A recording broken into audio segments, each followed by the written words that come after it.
Good morning, good afternoon, good evening, whatever time of day it is that you're tuning in, thank you for stopping by. This is the Martal Group Fireside Chats, where each week we sit down with an industry expert and get their unique perspective on the world through the lens that we all know is sales and marketing. Today we sit down with founder and CEO of Arpeggio Consulting and one of my close friends, Drew Harnish. Now there's a lot that goes into starting your own business, and today we sit down with Drew to hear about his experience with that and the journey that's gotten him to where he is now.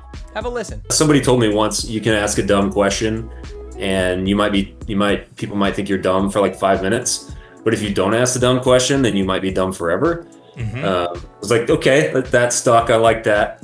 But so there's an element of just like, yes, be inquisitive, but then so like my background in industrial engineering, I can come walk a production floor. I can see things. I was trained to look for things that, other people may not be trained to look for. I noticed that stuff. And that then leads to questions. Hey, I see that you've got these boards and you've tried to do, lean manufacturing, but they haven't been updated in a few weeks. So how do you know what is supposed to be happening today? I was stoked to have this conversation with Drew, and it's one you're definitely going to want to stick around for. Without further ado, let's hop right on in.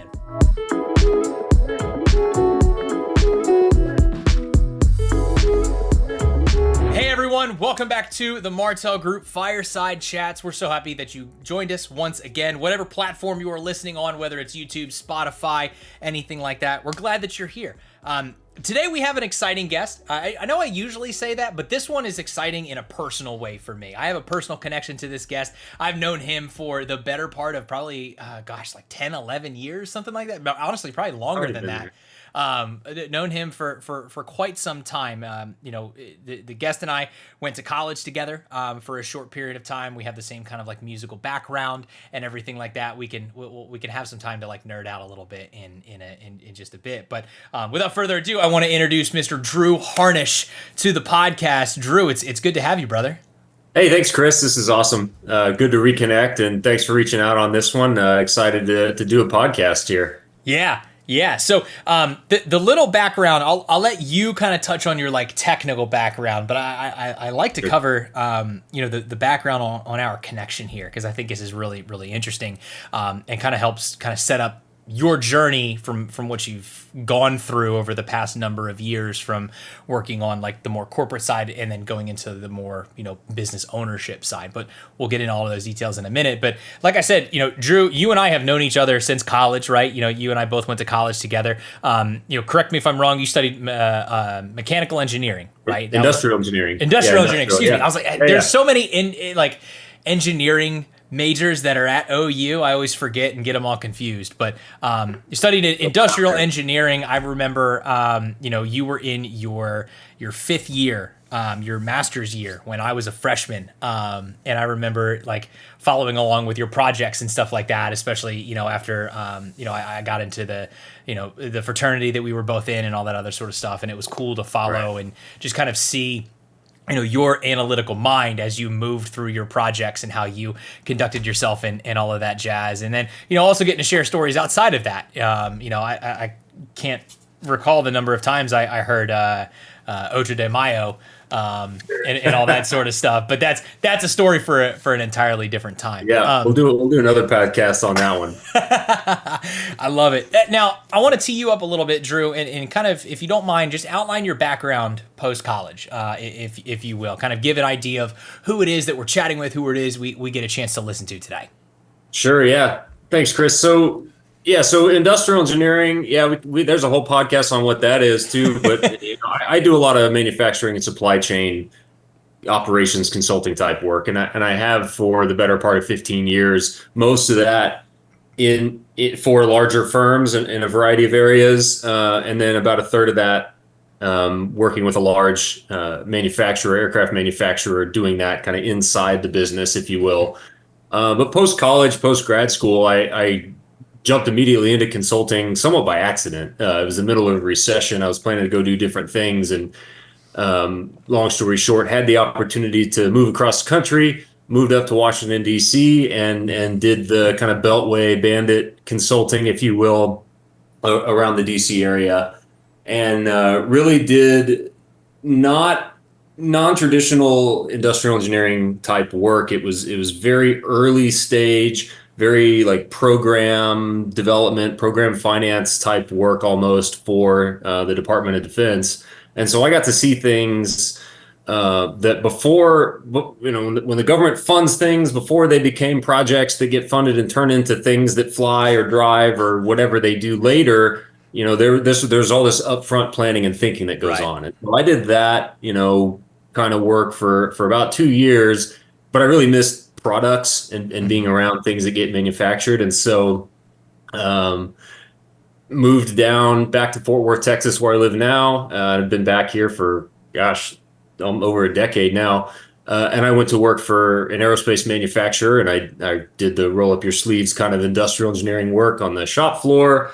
And I did production optimization and scheduling and process improvement for a fighter jet platform.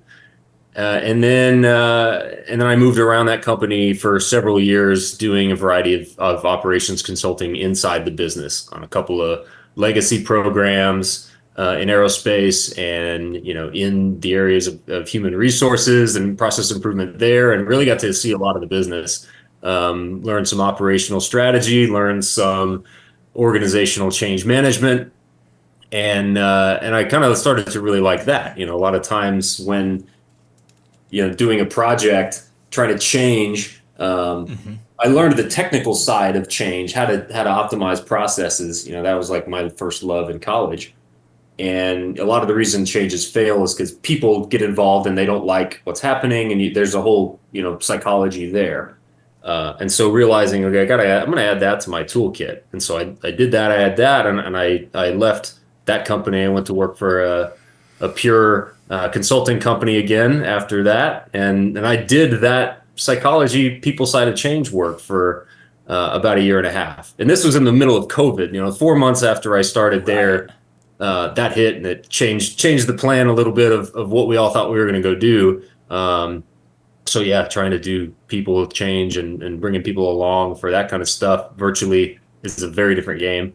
Then when you can, sit across the table, look people in the eye, have a conversation. It's a little bit different across the computer. So I left there, and I went, stayed in consulting, but I went into an engineering services company, and that's where I really had a whole lot of fun because I got to put together a lot of the pieces that I had done over the years, all into one package. I had taken the leadership aspect that I had done in a few areas, and I got to lead and build teams. I got to do the process improvement and the engineering and the optimization on kind of product development and manufacturing and supply chain. Got to build in the people change management, and I got to work on some really cool aerospace programs in a lot of startup environments. Traditionally, in the past, I had worked more, manufacturing at scale. And this was kind of the early stage of, well, we've never made multiple of these. This is the very first product. The challenges kind of manifest differently, but there's a lot of the same principles there. And so I got to challenge myself to, reapply my craft. And then last fall, I had been daydreaming for years, starting my own business. And last fall, I had the opportunity to do that, and I jumped headfirst into the pool, and here we are now. So Arpeggio Consulting Group is my game now. I've been doing it since September, so not even a year old. You've gone through such a journey, and normally when you talk like career advancement, just at a very general level, right? You have this idea that when you graduate college with X number, X degree or whatever, like this is what you want to get into, and then at each stage of your career, you end up, the idea is just to kind of like further the craft and stuff like that. For you, it sounds like that happened, but it happened in different areas that you could basically just start.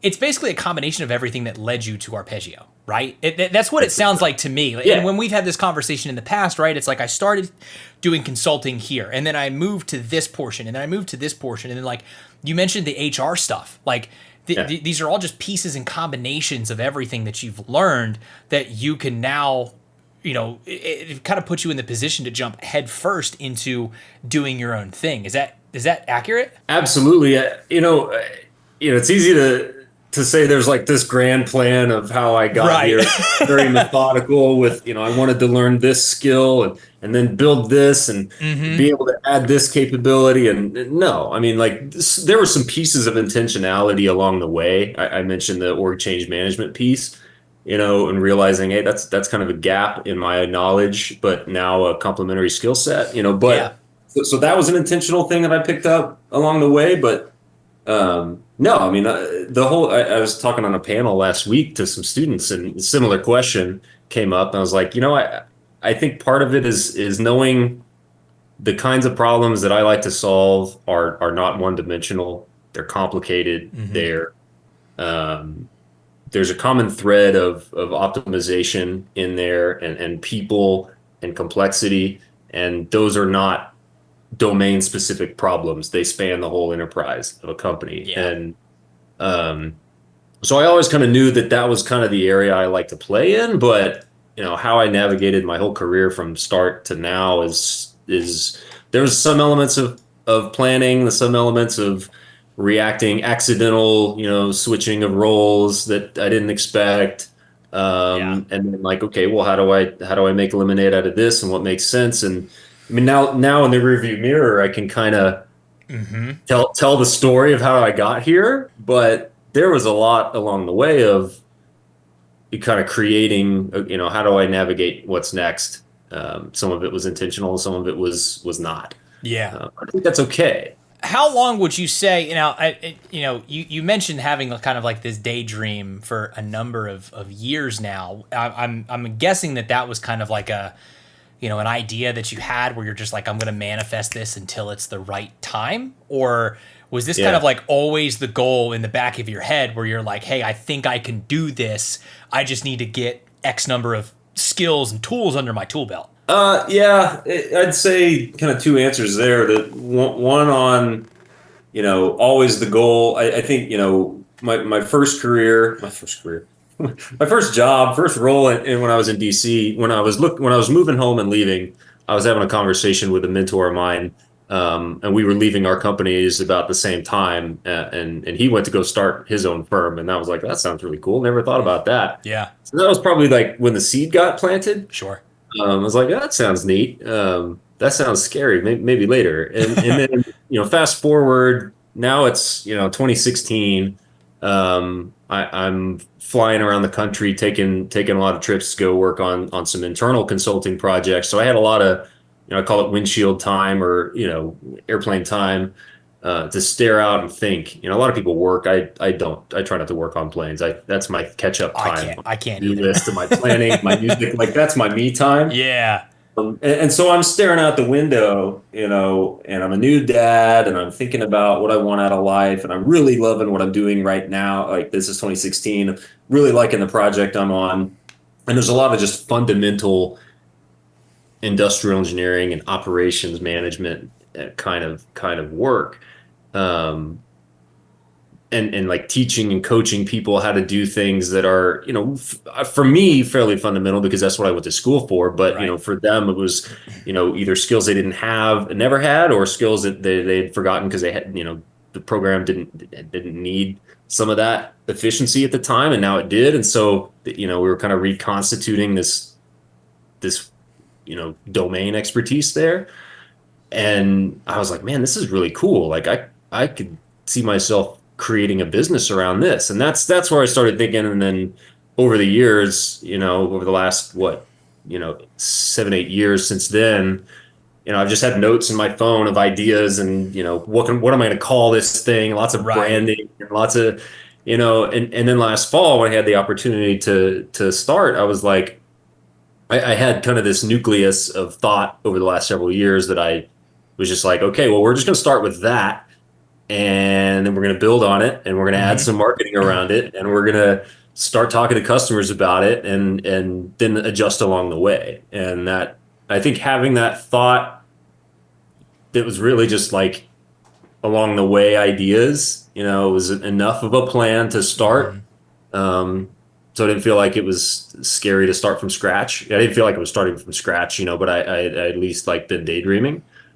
And then it kind of flowed from there in terms of, well, how am I going to call how am I going to talk about what I do? Yeah. What's the website going to look like? I had thought through some of the branding. I'd thought through some of the marketing and thought through the capabilities that I wanted to offer in the market. I thought through the market itself that I wanted to target. And I, along the way, realized, well, now I want to target a little bit more earlier stage companies maybe than I have. Well, I'll Yeah. work with anybody, right? You want to hire me? Let's talk. You need some help in your operations? Let's talk. But I had a lot of fun in the early stage startup game, or a lot of the fundamentals kind of work. So that's kind of where I'm prospecting most of my time right now. But Yeah. um, I could still dive into somebody who's already making products at scale and go help. And I think that helps too with the journey of taking that first step really after, launching essentially, right? Yeah. You build this new thing that's yours. It's your baby. It's your opportunity, and you want to find a way to, to get it off the ground and scale it. And then from there, it's just kind of learning everything else after the fact, right? It's almost like I attribute it to almost, how I work with like content creators and stuff like that, right? You can sit here and dream up this perfect idea, all day long. You could sit here and be like, oh, I want it to be this, or I want it to be this, or I want it to be that, but like, until you launch it, there's nothing out there. There's just at that point, it's just like you said, it's notes in your phone. It doesn't matter. So, the fact that you've already gotten there to that launch point and made your own thing and established yourself, is already, first off, probably putting you leaps and bounds ahead of, other people who are maybe at that stage, but haven't chosen to launch yet. But then two, it starts opening up a number of doors of not only things you need to learn, but like directions you can go, right? There's so many like options out there, especially for you with your skill set being on, you can do small, you can do big, whatever the case may be, but being able to sit back and look at it and be like, okay, I can really make this thing almost whatever I want it to. It's just, where do I want to start and what work do I want to put in right now? Yes. And that's daunting a little bit. Yeah, you're not wrong. I definitely have some ADD, and I've got, I could do this. I got ideas everywhere. Mm-hmm. Like the way I work, I write all that down. I got to put it somewhere, and I can always choose to ignore it later, or choose to delay it, or do it later. Mm-hmm. But until I write all that stuff down and think through it, that helps. But certainly on the learning, I mean, I had never done marketing. I had done business development, but I was usually the second, third conversation guy. I was never the pure sales, first conversation, lead generation type guy. That happened.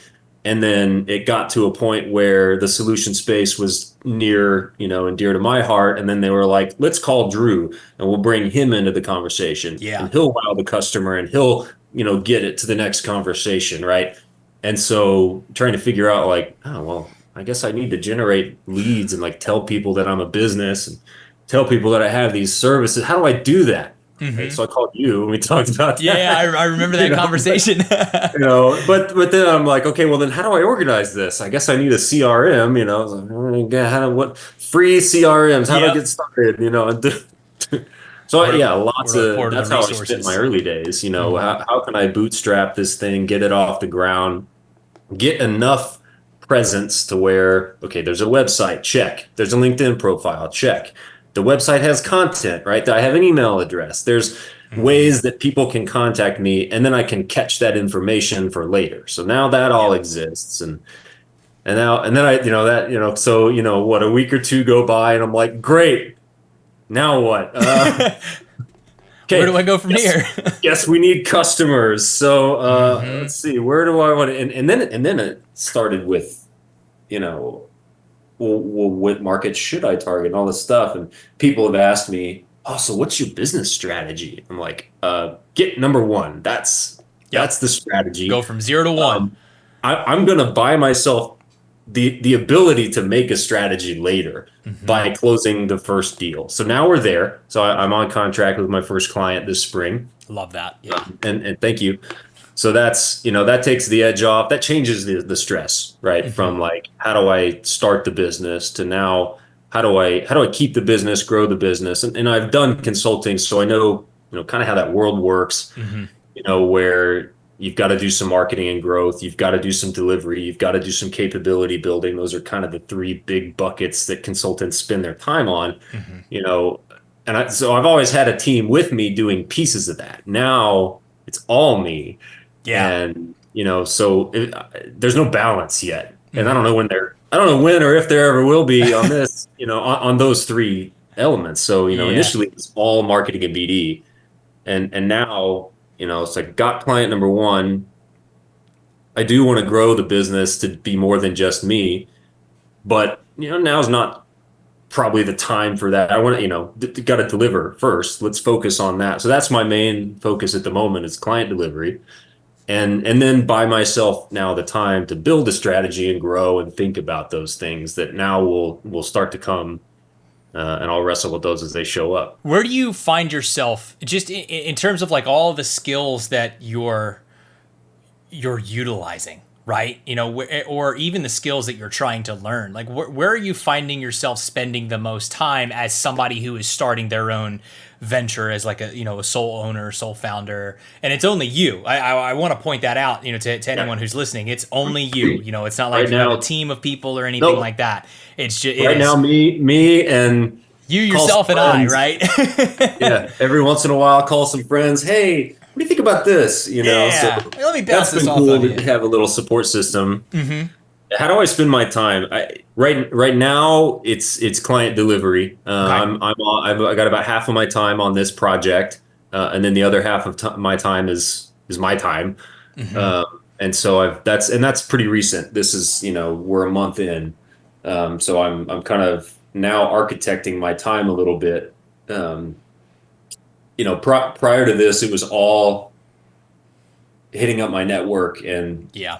doing business development. And then as we got closer to the deal, I got much more laser focused on the deal itself, on putting together contracts, getting feedback on contracts from my attorney, from my client, and adjusting that, working that piece, and then thinking through my pricing and thinking through my services and Right. the specific deliverables that I was going to put forth for them, and that sort of work. It's really dependent. If I rewind the clock even further to last fall, it was just get the building blocks, Yep. the business. So okay, so the first thing I did was, okay, well, let's file an LLC. Done. Let's do that now. Now I need a website. Now I need this. So it's like setting up what accounts do I need? What are things that I want to do later that I don't need now? That was really how I spent probably the first month. So let's see, I launched at the beginning of September, but I didn't tell anybody. I mean, like I told everybody on October 1st or whatever that Monday was. I did Yeah. did a bunch of LinkedIn hype leading up. You probably remember that, Yep. with just pictures and like one sentence, like Little countdown pieces. basically to Yeah. launch. So Mm-hmm. so I went public, if you will, on my launch in October. So for the first month, it was all like, what do I need to have? So when I start making noise, people can come find me and talk to me. And so I spent a lot of that first month there. And then the second month was like, okay, now I want to do some marketing because I can't just announce, okay, we're live, and that Yeah. be the only Surprise. noise. Mm-hmm. So then I did a bunch of posts, and I talked about, there's an old mentor of mine said there's four kinds of problems. He never said what they were, so I decided for myself what I thought they were. And I did a series of posts on what the four kinds of problems are. Um, you can look for that on my LinkedIn, or you can call me and I'll talk to you about them, and where they show up in your business. But Mm-hmm. each month kind of had a different goal, if you will. And then I was like, Right. okay, now I got some noise in the market, and I was like, I got to shift from broad marketing to outreach. I got to talk to Yeah. people. And I just assumed, right, starting a small business, it's the likelihood of me getting work from someone I know or someone that they know, is much higher than me reaching out trying to break into a company I haven't done business with. Mm-hmm. And so that's where I spent really the majority of my time from late October to really till I closed this deal. in the spring is, lots of coffees with my network, lots of phone calls, lots of reconnecting with people I haven't talked to in a while. Some that I reached out to, some that reached out to me. Tell me more about your up to. That looks cool. I've always been daydreaming about my own consulting or, so really that's how I spent 90% of my time once I got some of the building blocks set up is just talking to people that I knew and telling them what I was doing and asking them how the branding was resonating and how the content made sense and, give me some feedback and, doing and then starting to think about, okay, at some point someone's going to hopefully be interested in this.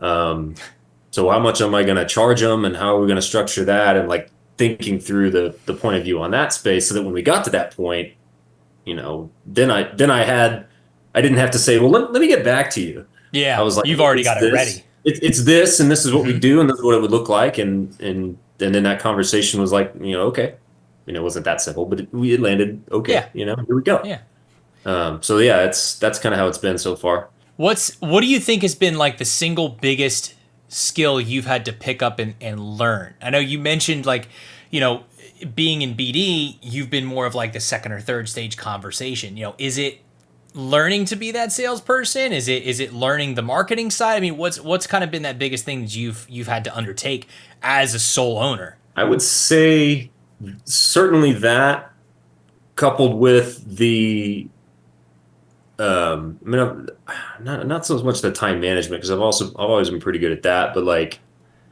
I'll say though, like what makes the most sense to spend my time on. Sure. Okay. Which hasn't so much been like a new skill, but I've had to retrain myself how to spend that time. Yeah. Because now you're everything, right? Right. You literally do everything. I really enjoyed learning about. I built my own website. I'd never done that. It was way easier to do than I thought, and certainly way easier than it was 20 years ago when I kind of tried to do one. But I really enjoyed all the learning about like when we set up my CRM, when we put in like my target customers and markets and think about who my contact and go through my LinkedIn profile and like write down everybody who I know and group them and do like I did all that strategy stuff and I enjoyed all of that and then thinking through. So like I would say the biggest thing I had to learn was to which is obvious, but just okay, stop spending time on the business, start spending time trying to grow the business, or there won't be a business. So it wasn't so much a new skill as it was like retooling. Like no one's going to say, hey, Drew, where are we at with this proposal? I see it's been sitting in, this stage for 2 weeks. What's the next step? Like I have to hold myself accountable to, I haven't called anybody this week and it's Wednesday. This is only going to work if the business makes money, and it's only going to make money if customers hire me, and they're only going to hire me if they know about me. So, push the problem to the left, which is what I tell my clients too a lot in operations. Like, your parts are late to where they're supposed to be. Why? Well, because they didn't get ordered on time. Why? Because this happened. Why? Because okay, so push that problem to the left and you can solve it. If you're dealing with it here, it's you can't. There's the levers you can pull. There's less of them. It's the same thing in the sales space. I can't close the deal tomorrow if I just call you today. That's highly unlikely, unless we already know each other. We've done business 18 times for the last year. Right. But I'm not in that space, and so that was probably the biggest thing I had to like reteach myself, which is not having usually been that guy. Right. It was like, okay, I am that guy. I need to make phone calls and try to grow business. So that's where I spent a lot of time once I kind of like had that obvious duh moment in the fall. Yeah. Now, I'm sure a lot of this in terms of figuring out where to spend your time or like how to maximize the time that you have, all that sort of stuff. I want to kind of take that a little bit back to the inception of this whole thing, and start kind of getting into your learning process. Now, I'm sure that, you actually kind of mentioned it, right? You had a lot of people that reached out to you. You reached out to a lot of people. You've had this idea for a hot minute here, but now you need to start putting thoughts into action and learning everything through asking kind of like the right questions. So I'm curious to know like what your process was for figuring out not only what like how to ask like the right questions, but like what your process was for understanding the answers you were getting and trying to sift through probably a multitude of answers that you got, right? Because I'm sure you didn't just go to one person, ask them everything, and go, "This is my idea." I'm sure it took multiple people and multiple phone calls to get to where you are. So I'm curious about how you're going through your learning process and learning to ask the right questions and stuff like that. It's similar to kind of how I approach consulting in that, I'm going to ask really dumb questions first for two reasons. One, well, maybe three. One, I actually don't know. Right. That's totally fair game, right? You should always ask the things you don't know about. Two is to maybe challenge my hypothesis. This is what I think, but I'm going to ask questions instead of state it to see if I get the same response back that I'm expecting, and if not, oh, that's interesting. And then third is to kind of get the conversation going and figure out what we should be asking questions about. So that's partly somewhat how I approach consulting. So I did the same thing with, how's my branding going to work? How, what sort of challenges? I had to kind of almost like reapproach, how do I want to show up and sell and talk to prospective customers as Drew, as Arpeggio, might be different from a prior firm.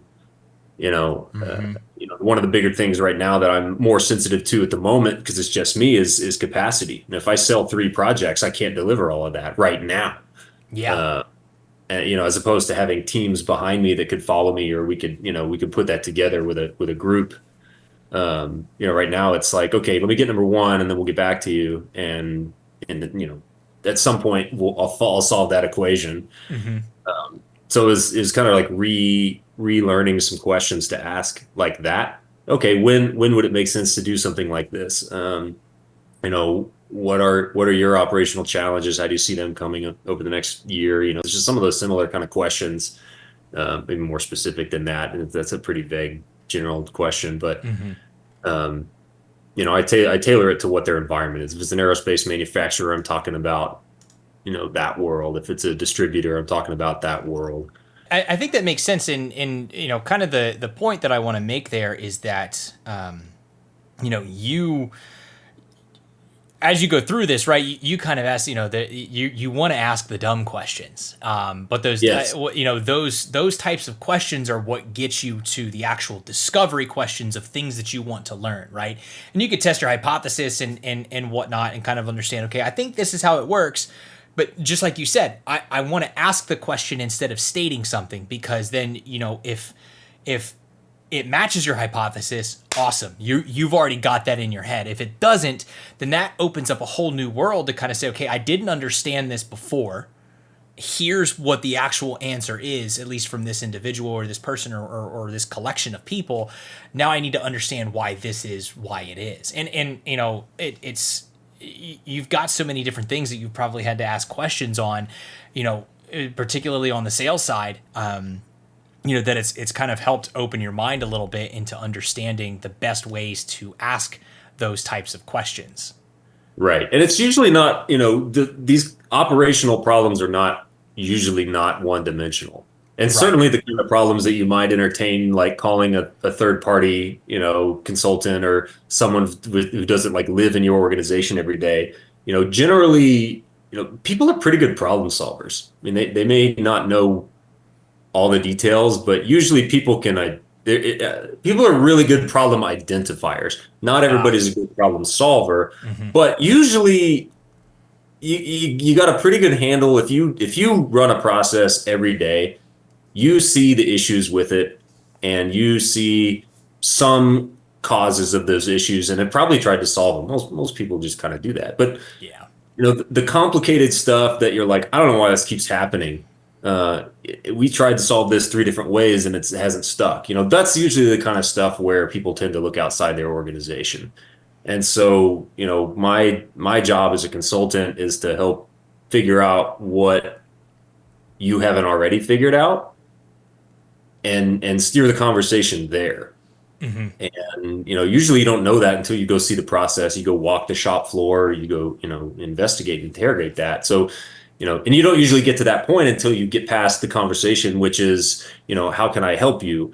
It's like, I'm trying to figure out what problem we're trying to solve. And if I can get close to that, and then, this is where I had to teach myself again, then you got to ask for the conversation. Hey, it sounds like you are having an issue with material availability.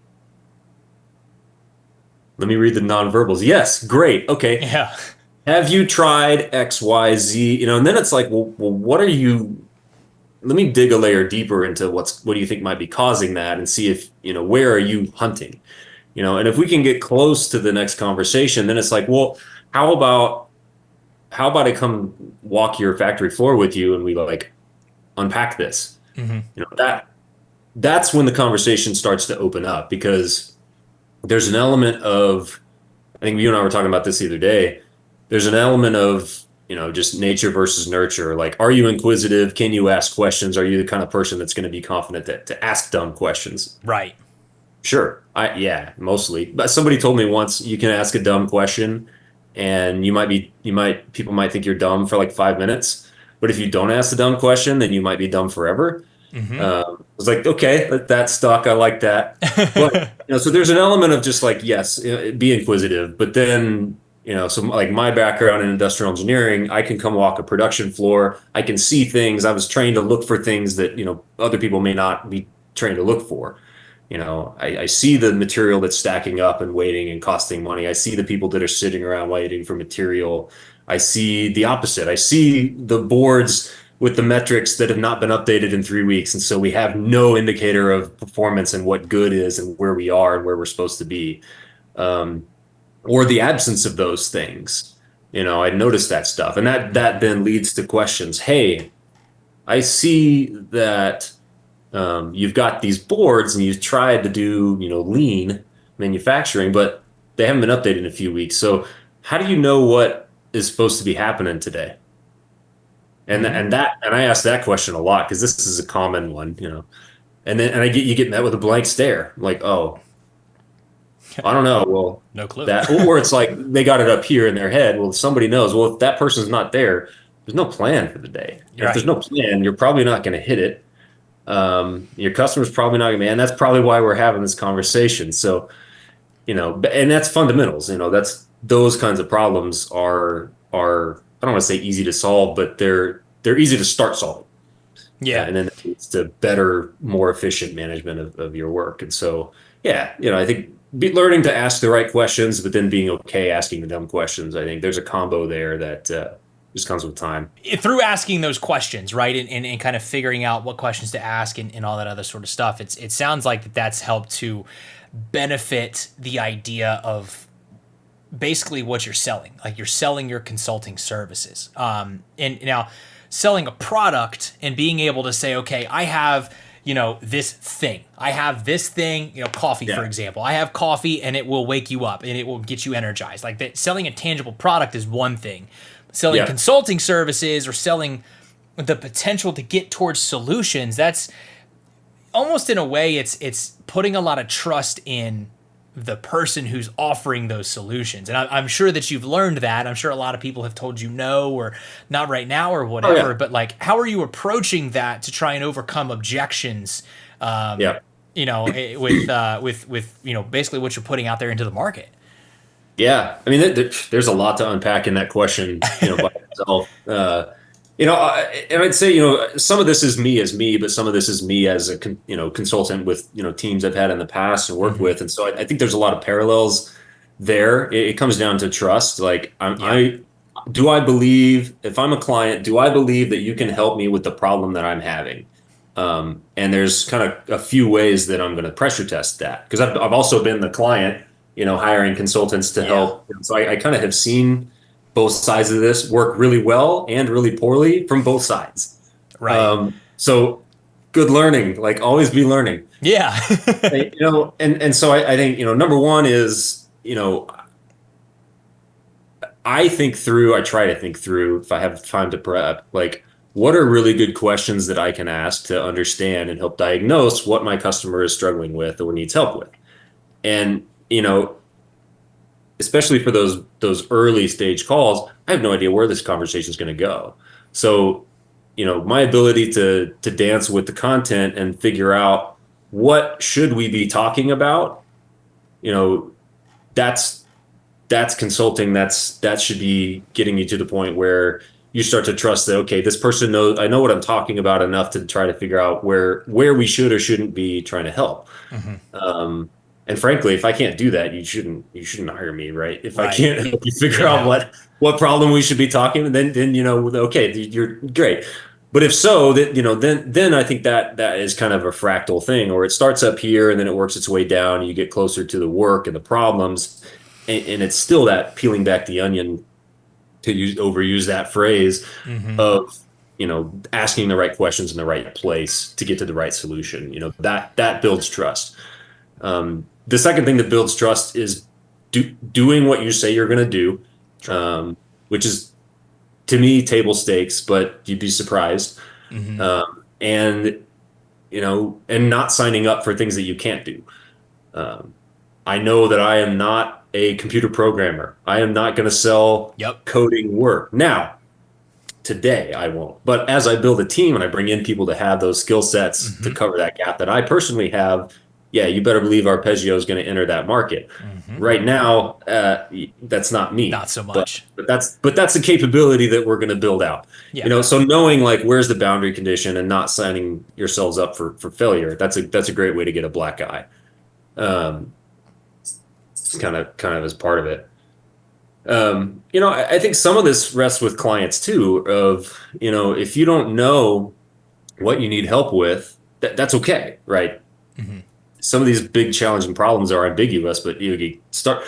But I would say that the two big pitfalls, and there's a stigma around consulting, that people in the industry, that you love them, you hate them, you've had good experiences, bad. Mm-hmm. Generically speaking, there's consultants that are more advising in nature. They're going to help you pick a direction and make a decision, and give you the trade-offs and the market analysis, and that's great. Like, and that's value, right? Mm-hmm. Helps you make a decision you couldn't have made without that context.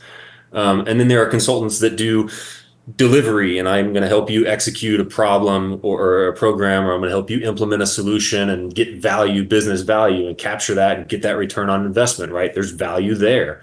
Sometimes firms do both. Sometimes they do one better than the other. I'd say generically those two categories. If you are not aligned with your client and consultant on what those, like, which model we're following for whatever project, Mm-hmm. you're probably going to be upset with each other. Yep. If you need help implementing a thing to get business value, don't hire the advisor who's only going to tell you what to do and not do it. If you need help implementing a solution, or vice versa, if you need help picking a direction, don't hire somebody that's much more of a tactical consultant that doesn't have that context. Yeah. Because then, it may not be as well thought out of a solution as it could be. So, knowing, which type of consultant to either bring in, or which type of a consultant to be and position yourself at, is important. Which one am I? I think it depends. Is a good consulting answer. I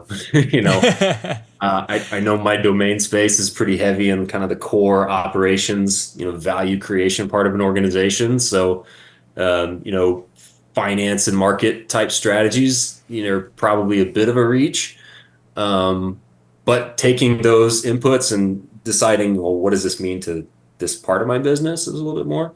Certainly on the execution side, is there's a lot of bread and butter there. And I'm sure that, you're able to kind of switch hats a little bit here and there too, just kind of depending on what it is, the problem that the customer has or the client has, right? Being able to kind of sit down and identify what that is. And just like you said, right, you don't want to commit to something that you can't deliver on, or that's just outside of your capabilities, at least for the time being, right? You have the goals and everything like that to expand the team or to grow the business and stuff like that. But for right now, it's like you have to almost kind of be honest with yourself to kind of say, this is what I'm capable of, and this is what I'm going to offer out there as a solution and as a problem solving technique.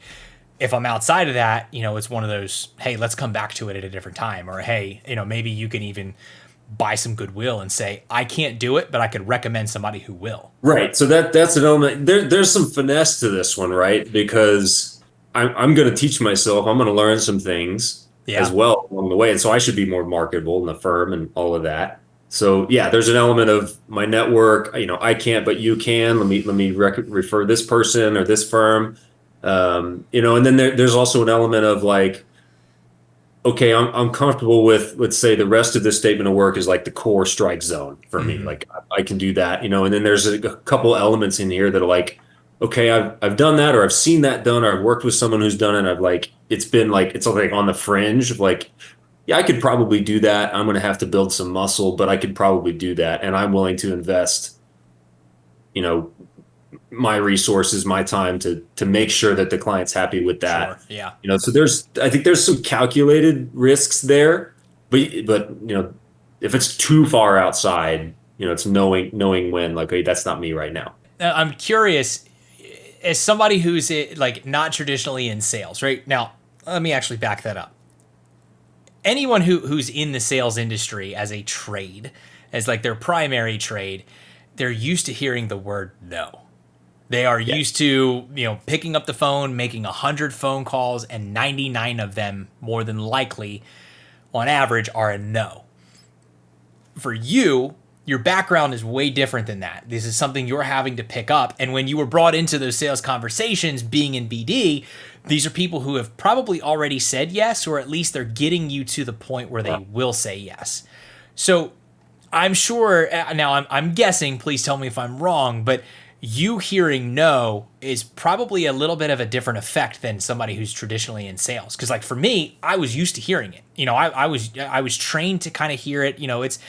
It's a little bit of a bummer, I'll be honest, right off the bat, right? You hear no and you're like, well, shoot, I got to chase this one client down. Like I've got to close this deal. And it's like, no, you got to play the law of numbers a little bit until you lock down the first one, learn from how you did that and apply it to the future. So how, as a non-salesperson, how are you reacting to no? Because you're probably getting more of no than anything else right now. It's interesting. It is and it isn't new. I'd say, certainly on the sales front, at that stage of a prospect, I've done much more of that in the last 6 months than I have ever. Yeah. And yeah, teaching myself how to get rejected, is a good thing. Yep. And that's, but a lot of just, the non-response, I think more than anything, it's the non-response. And I've worked in aerospace and defense for, 10 years. So I'm used to, people just not replying to emails.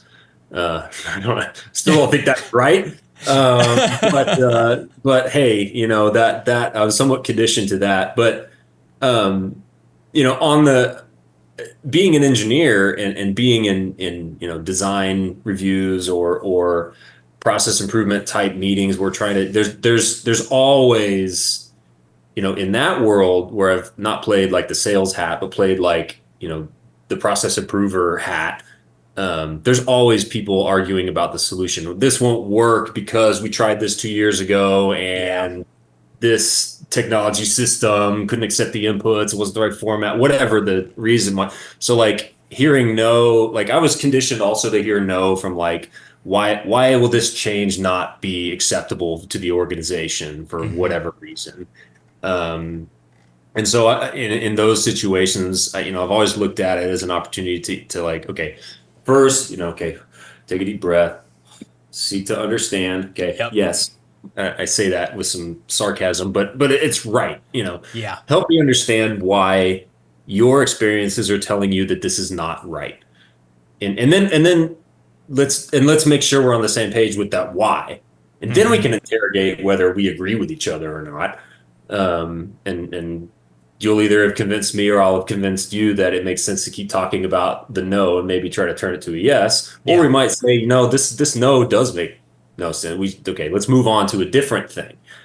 So I think in the sales process, it's kind of similar to, what I was describing. Like I should be asking you questions to start digging and figuring out what we should be talking about. Hopefully there's some conversation starter there. Oh, hey, nice to meet you. Oh, you are in manufacturing. Great. What are you struggling with right now? I heard you on this panel say that you're trying to triple your manufacturing capacity in the next 8 months. How are you how well positioned are you for that? Yeah. By the way, my name's Drew, right? So there's, there's like an opening volley sometimes, a lot of, I've gone to a couple conferences and started kind of that panel follow up as a play I've run a few times. I'm going to go approach you. I like this thing that you said. I'd like to pull on that thread, right?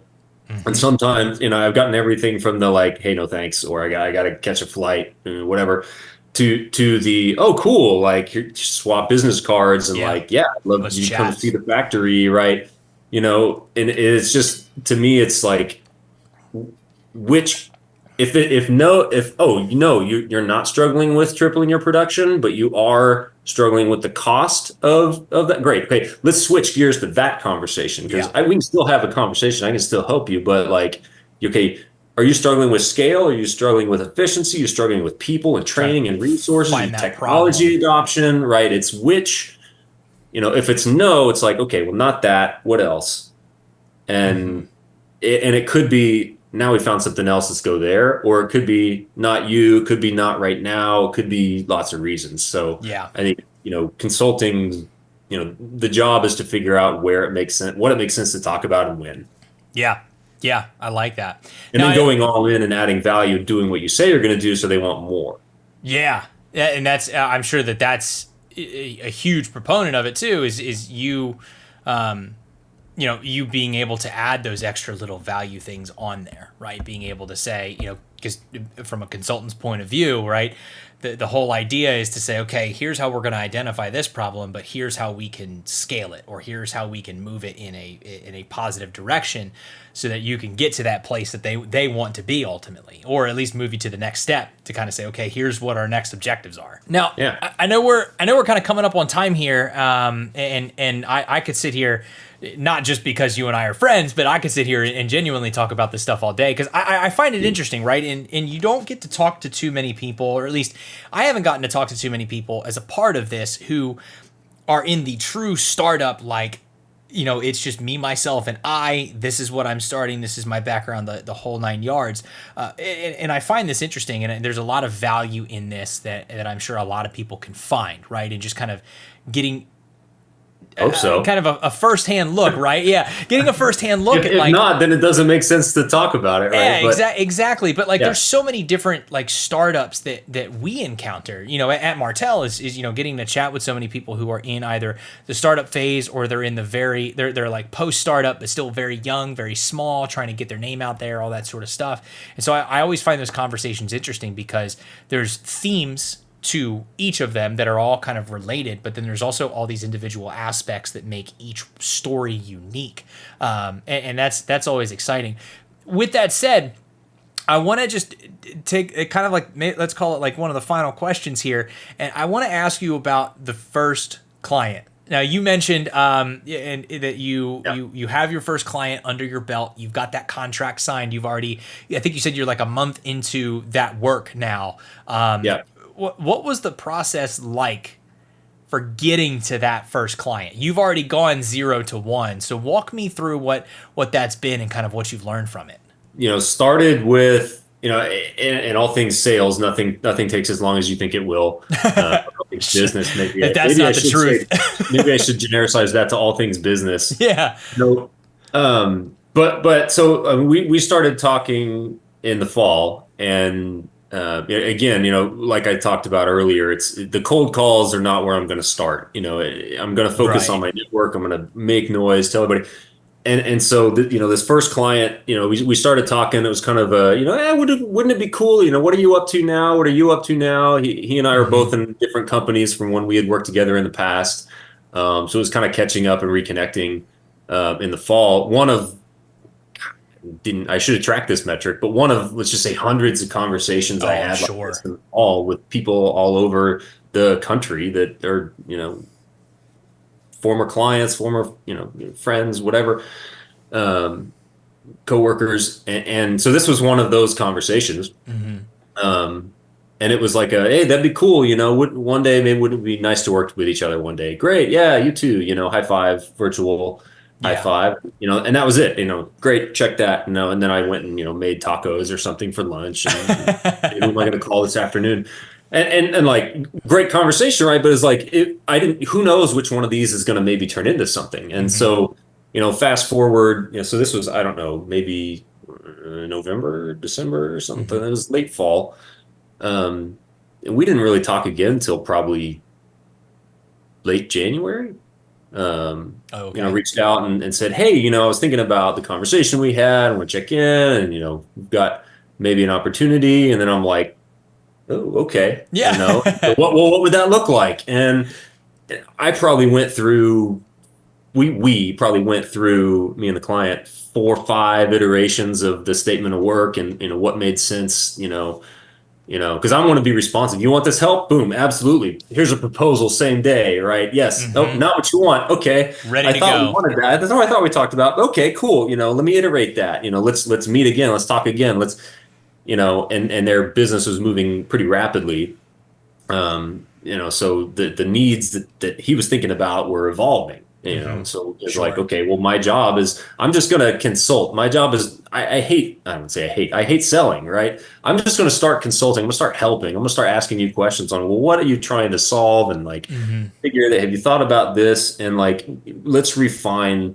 So we went through a few iterations of the statement of work to the point where now we had pulled it out of the clouds from very high level strategic operations help to more specific deliverables and more specific categories and Yeah. activities that I could do for them that would add value.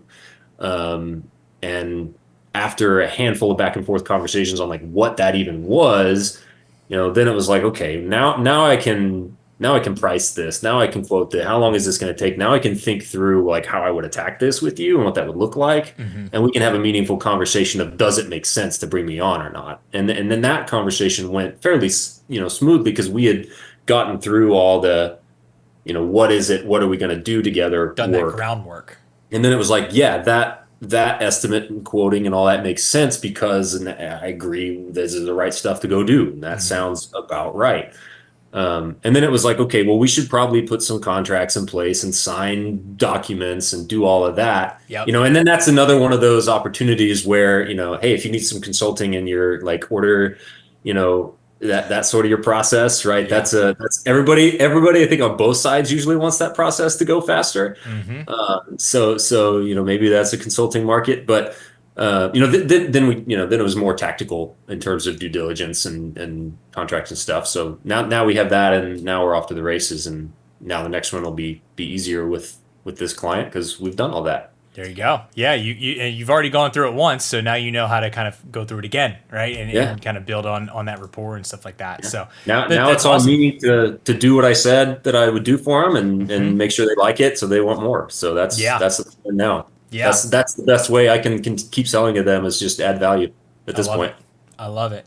Now, I want to kind of wrap some things up here, Drew, by kind of asking you one final question. I always like to ask this question of all of my podcast guests here. And I think that this is going to be, special coming from you being in that true startup stage is, if you're sitting down talking with somebody, especially somebody who maybe wants to start their own consulting gig or somebody who, wants to kind of dive not necessarily into the same space as you, right? The same domain as you, but somebody who's looking to get into their own thing. What sort of pieces of advice would you give them, to kind of get started or to get going or to think about what the next step needs to be for them? Careful what you wish for. Um, no, I'd say, be okay things not going as you expect because they're not. Yeah. I'd say to me, you know, I've always been a fairly confident person in my ability to tackle whatever I try to go do. And sometimes that's sometimes I get humbled by biting off more than I can chew too, and that's Sure. good learning. But so I'd say be okay with that. I'd be okay failing and trying things because there were a handful of. I mean, I painted this pretty rosy picture, right? Oh, I got my first client a couple months in, no big deal. Like, no, there was a Mm-hmm. lot of stress and anxiety and I'm like sure. worry and how long is this road gonna work this way? And an investment, right? Of my own money and time to try to grow something. So be okay with like rocky roads and losing some sleep over trying to figure out, am I doing the right stuff? Am I doing enough? Am I talking to the right people? Am I using the right words? And, there's an element of that, certainly stress, that I'm sure is not going to just go away because I have my first client, right? That's just, it's, that's just there. But be okay pivoting and changing too. Like the people that I shifted my focus to, the companies and the people that I shifted my focus to after some initial conversations and reactions with that also was like, okay, well, this is resonating better with a slightly different and smaller market, than some of the big companies I'd worked with in the past. It's harder to get into a large company that I've worked with before, just because I'm one person as opposed to a big firm. And that makes total sense, right? There's reasons for that. There's also reasons to bring in somebody who's small too for that as well. But I shifted how I was spending my time and who I was talking to as well based on the result of some of those conversations. So it hasn't gone how I've expected, and it won't continue to do so. But I think knowing that every day is different and it's my opportunity to shape it. That's freeing and scary at the same time, and you got to be okay with that. Yeah, I think it's a good way to cap this off, right? Is kind of it at least from how I'm listening to you say that, right? It kind of almost puts me in your shoes a little bit to kind of say, understand where you are, where you've been, what you're working on currently, and kind of puts me in almost in the driver's seat of your head, to understand how you're trying to shape this, right, and how you're trying to build it, and what next steps you think you need to take, or and how you're addressing problems, and it's kind of a good way to come full circle on the entire conversation. So awesome. I think we're definitely going to need a reunion tour on this one, because I would imagine that your first 5-6 months have gone in certain directions that you either did or didn't know about, but I'm sure your next 6 months are going to go in an entirely different direction that you think will or will not go, right? So, I'll be interested to kind of, obviously stay connected like we normally do, but, kind of get a chance to hear from you on the business side on, what's changed or what's growing, or, what you've learned over, the next 6 months or even 8 months or whatever, as you grow this vehicle, and make it into something that's spectacular. So, but for the time being, I think it's a good way to cap some things off. So Drew, I really appreciate you joining us today for the Fireside Chat. It was great to have you on, great to hear your story and your perspective and everything. And we'll look forward to talking soon, man.